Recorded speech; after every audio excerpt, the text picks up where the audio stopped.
Good evening, good evening, good evening, good evening, good evening. A very good evening to all.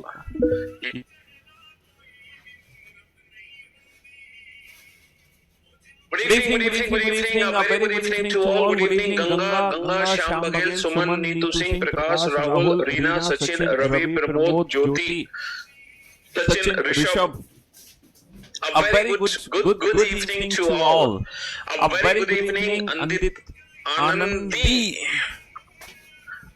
Sachin, Alok, Prakash, Silva, Rahul, Yash, Gaurav, Nikhil, Sahil, Pradeep, Vishnu, Ayushi, Durgesh, Sonu, Ansul, Saurabh, Anup, Anushka, Alok, Shyam, Gaurav, Shivam, Manish, Shikha, Parul, Mayank, Deepti, Anjali, Gauri, Divya, Vinny, Yash, Adarsh, Laddu। कैसे हैं आप सभी? तो भैया स्वागत है आप सभी का हमारे इस रीजनिंग स्पेशल, है ना, रीजनिंग स्पेशल एंड एसएससी प्रथम बैच 2.0 में, है ना। ये रीजनिंग स्पेशल 38 भी और ये एसएससी प्रथम 2.0 बैच भी है। तो जैसे कि आप लोग जानते हैं कि करियरवेल एप्लीकेशन पर आप एसएससी प्रथम 2.0 सबसे मिनिमम कॉस्ट में परचेज कर सकते हैं, जहां आपको चारों सब्जेक्ट, है ना, मैथ्स, रीजनिंग, इंग्लिश, जीएस आपको मिल रहे हैं।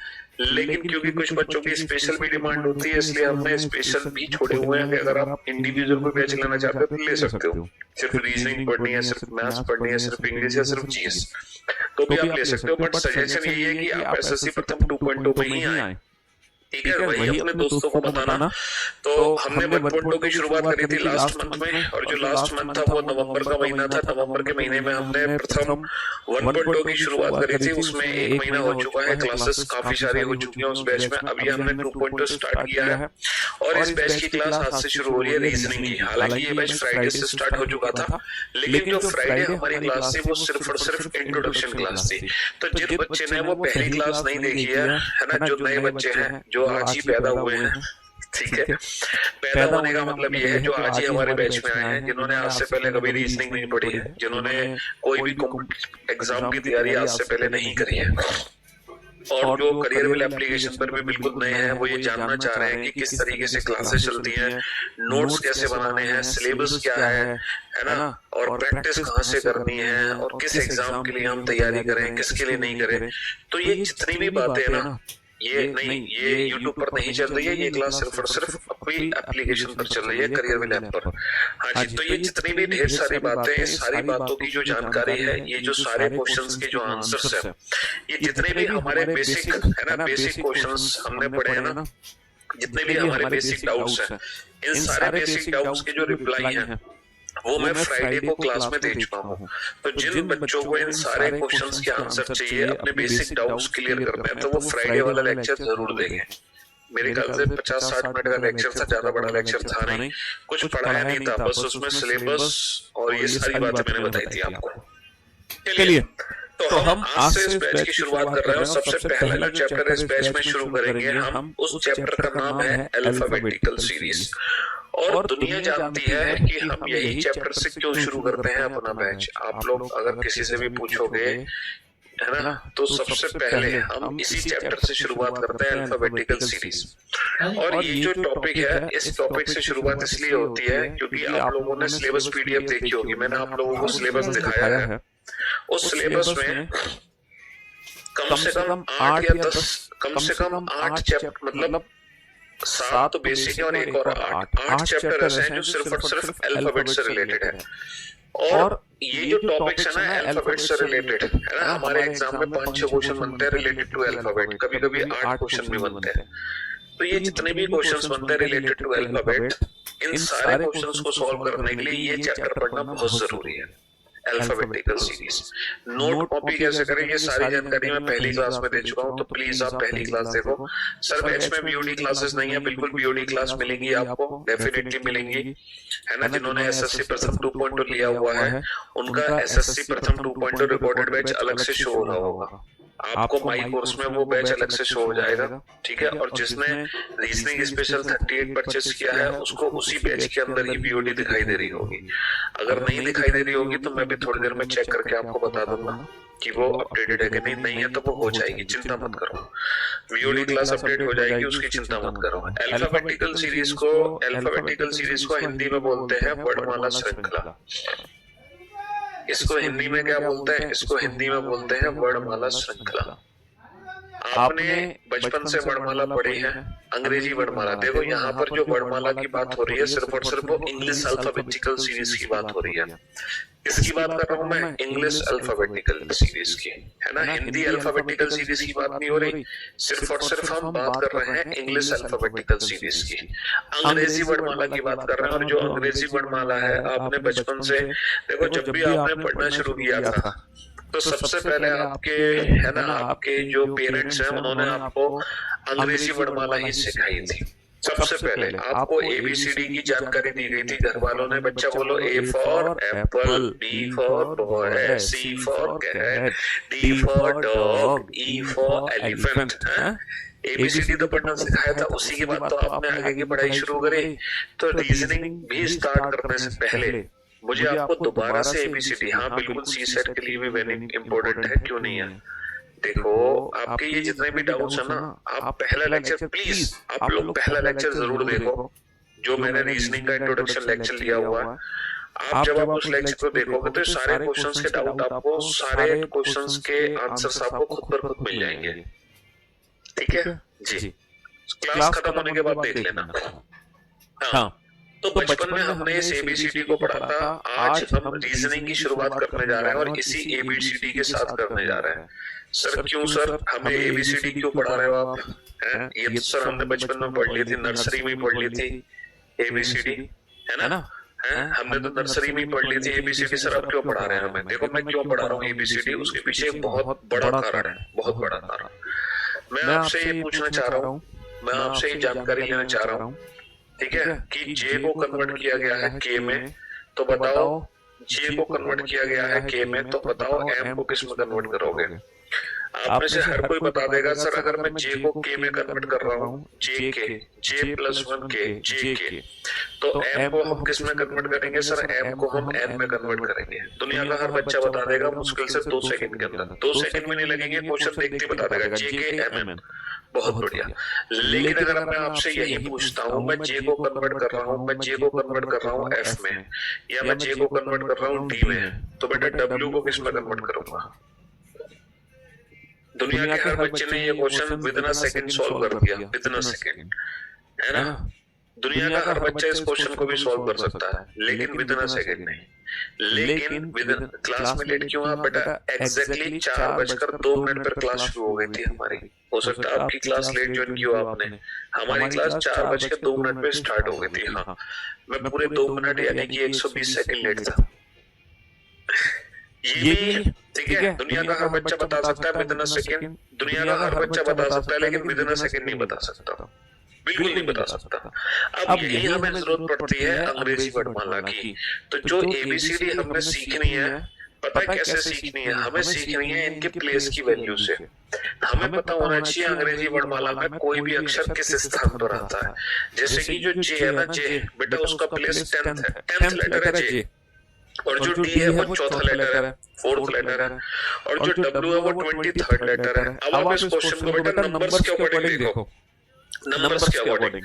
अब दुनिया का हर बच्चा इस क्वेश्चन को सॉल्व कर देगा विद इन अ सेकंड कि 10 को अगर मैं 4 में कन्वर्ट करूंगा तो 23 को किस में कन्वर्ट करूंगा? अब दुनिया का हर बच्चा विद इन अ सेकंड फिर से आंसर दे सकता है, सर 10 माइनस का 6 4, 23 माइनस का 6 कितना होगा? 23 माइनस का 6 17। और अंग्रेजी वर्णमाला का 17वां लेटर क्या होता है? Q। अंग्रेजी वर्णमाला का 17वां लेटर क्या होता है? Q, है ना। Q is the right answer. तो कहने का मतलब है ये क्वेश्चन आप विद इन अ सेकंड बना पा रहे थे, ये question with in a second नहीं बना पा रहे थे। लेकिन आपने इसी क्वेश्चन को, अगर आपको अल्फाबेट की प्लेस की वैल्यू पता है, तो जिस क्वेश्चन में टाइम वेस्ट हो रहा था लॉजिक आइडेंटिफाई करने में, वही क्वेश्चन फिर से आप with in a second solve करने लगे। तो कहने का मतलब कुल मिलाकर यही कहानी बनती है कि हमारे एग्जाम में जितने भी क्वेश्चन आते हैं रिलेटेड टू अल्फाबेट, अगर आप लॉजिक को है ना कुछ ही सेकंड्स में आइडेंटिफाई करना चाहते हैं, आप चाहते हैं कि लॉजिक 2-4 सेकंड में पता चल जाए, तो लॉजिक 2-4 सेकंड में आइडेंटिफाई करने के लिए एटलीस्ट आपको अल्फाबेट की प्लेस की वैल्यू की प्रैक्टिस होनी चाहिए। कम से कम आप लोगों को ना अल्फाबेट प्लेस पता होने चाहिए।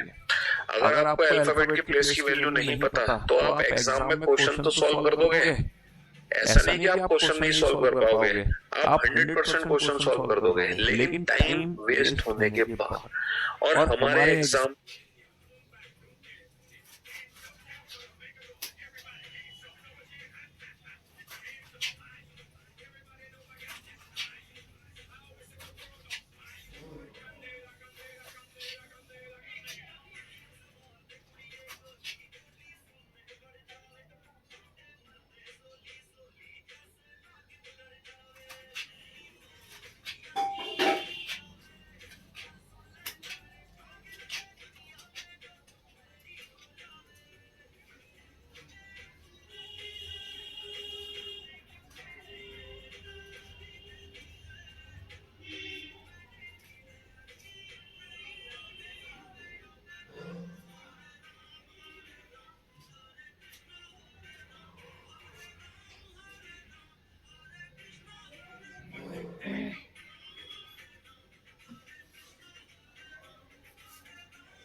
वीडियो बंद काय किया बे?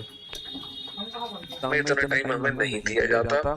एग्जैक्टली यहाँ पर हम क्या सीखने जा रहे हैं? यहाँ पर हम सीखने जा रहे हैं कि कैसे हम अपने क्वेश्चन को चुटकियों में सॉल्व करें विदाउट पेन एंड पेपर।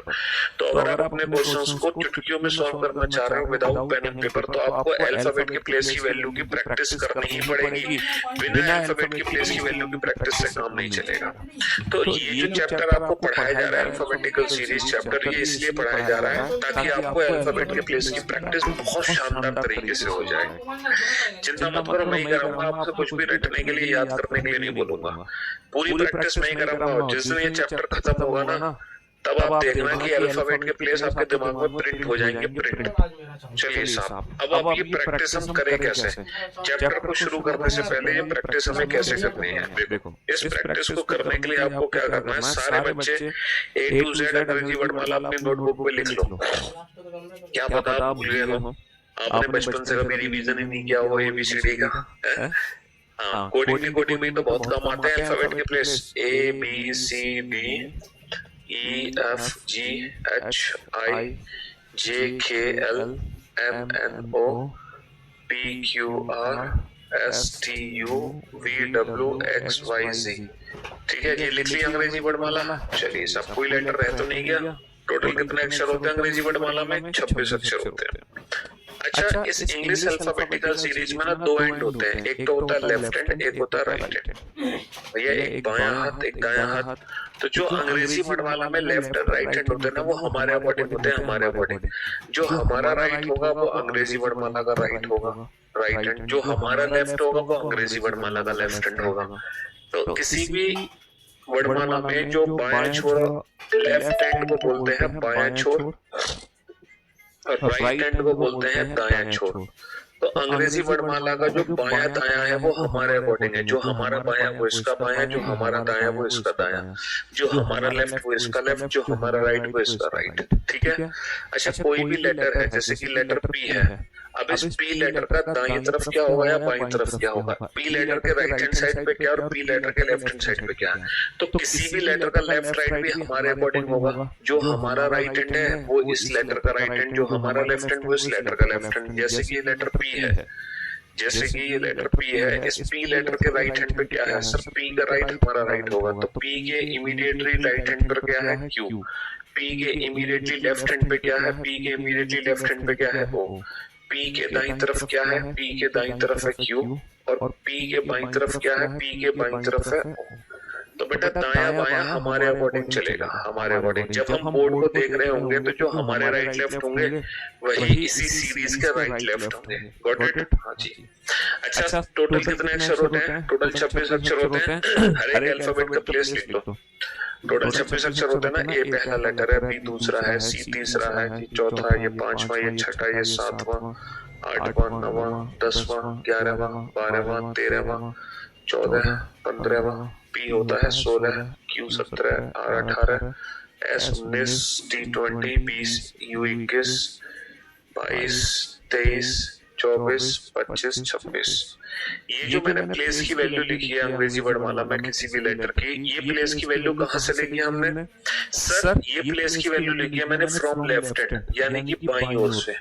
तो बाईं ओर से, बाईं तरफ से A पहला लेटर होता है, B दूसरा, C तीसरा, D चौथा, E पांचवा, F छठा। तो किसी भी लेटर की पोजीशन आपको पता होनी चाहिए लेफ्ट और राइट हैंड दोनों तरफ से। आपको लेफ्ट हैंड से भी पता होना चाहिए कि 10वां अक्षर क्या है, आपको राइट हैंड से भी पता होना चाहिए कि 10वां अक्षर क्या है। ठीक है, लेकिन फिलहाल हम प्रैक्टिस करेंगे बेटा लेफ्ट हैंड से, बाद में हम प्रैक्टिस करेंगे राइट हैंड से। ठीक है। एक वर्ड है हमारे पास, वो बेसिक सा वर्ड है इजोटी। ये एक वर्ड है। इस पर्टिकुलर वर्ड में 5 अक्षर आप सब बच्चों को दिखाई दे रहे होंगे, 5 लेटर आप सब बच्चों को दिखाई दे रहे होंगे, EJOTY। बेटा, ऊपर की सीरीज में देखकर बताओ, है ना, जो अंग्रेजी वर्णमाला में ई है वो बाईं ओर से किस स्थान पर है? सर, अंग्रेजी वर्णमाला में जो ई है वो बाईं ओर से 5वें स्थान पर है। सर, जे कितने स्थान पर आ रहा है? सर, जे आ रहा है बाईं ओर से 10वें स्थान पर। सर, ओ किस स्थान पर आ रहा है? सर, बाईं ओर से ओ आ रहा है 15वें स्थान पर। सर, टी किस स्थान पर आ रहा है? सर, बाईं ओर से टी आ रहा है 20वें स्थान पर। टी डी आ रहा 20वें स्थान पर। वाई सर बाईं ओर से जो वाई है वो आ रहा 25वें स्थान पर। यानी कि इन पांचों अक्षर के प्लेस में 5-5 का डिफरेंस है। 5, 10, 15, 20, 25। 5, 10 है ना, 5, 10, 15, 20, 25 है ना। E5, J10, O15, T20, Y25। तो ये जो 5 लेटर है इजोटी, ये 5 से शुरू होके हर एक लेटर की प्लेस की वैल्यू में 5-5 का डिफरेंस है। E5, J10, O25, T20, Y25, O15, T20, Y25, E5, J10, O15, T20, Y25 है ना। E5, J10, O15, T20 और Y25। ये 5 लेटर की प्लेस की वैल्यू आपको पता चल गई, ठीक है। लेकिन सर इन 5 लेटर की प्लेस की वैल्यू से पूरे 26 लेटर की प्लेस कैसे कैलकुलेट करोगे? पूरे 26 लेटर के। जैसे मैं कोई भी एक लेटर बोर्ड पे लिखने जा रहा हूँ, मैंने एक लेटर लिखा बोर्ड पे F। सर F जो लेटर है वो इन 5 लेटर में से कहीं भी आपको दिख नहीं रहा, कहीं नहीं दिख रहा। तो बस आपको ये करना है, बस क्या करना है आपको कुछ नहीं करना। देखो जितना ज्ञान आपके पास पहले से है वो अच्छी बात है, आप उस ज्ञान को रखिए, ठीक है। और यहाँ पर जब मैं आपको कोई चीज सिखा रहा हूँ तो आप वो समझने की कोशिश करो, क्योंकि अगर आप अपने ज्ञान को लेके चलोगे तो फिर तो बेटा दिक्कत हो जाएगी ना, है ना। तो जो हम बता रहे हैं पहले आप उस चीज को अच्छे से सुनो, लाइव क्लास में एटलीस्ट उसको फॉलो करो। बाद में मत करना, अगर आपको ना लगे, कोई रिजल्ट ना निकले, आउटपुट ना निकले, तो बाद में उस चीज को फॉलो नहीं करना। बट लाइव क्लास में जो समझा रहा है एटलीस्ट उसको फॉलो करो, ठीक है। मैंने एक लेटर लिखा F। सर ये F लेटर इन 5 में से है, सर इन 5 में से कहीं भी नहीं दिख रहा है लेटर। तो आप ये देखो सर F लेटर अगर इन 5 में से कहीं भी नहीं है तो इन 5 लेटर में से ऐसा कौन सा लेटर है जिस लेटर के सबसे नजदीक F है? सोच के देखो। सर अंग्रेजी वर्णमाला हमने अभी पढ़ी है A to Z, तो जो F लेटर है ना वो किस लेटर के सबसे नजदीक है? E के सबसे नजदीक है, EF। जो F लेटर है वो E के सबसे नजदीक है, EF। अब E का प्लेस 5 है तो बेटा E के जस्ट बाद F आया है, तो 5 के जस्ट बाद क्या आएगा? 6 आएगा। जैसे आप ये सोच के देखो K लेटर किसके सबसे नजदीक है और उसका प्लेस बताना, P लेटर किसके सबसे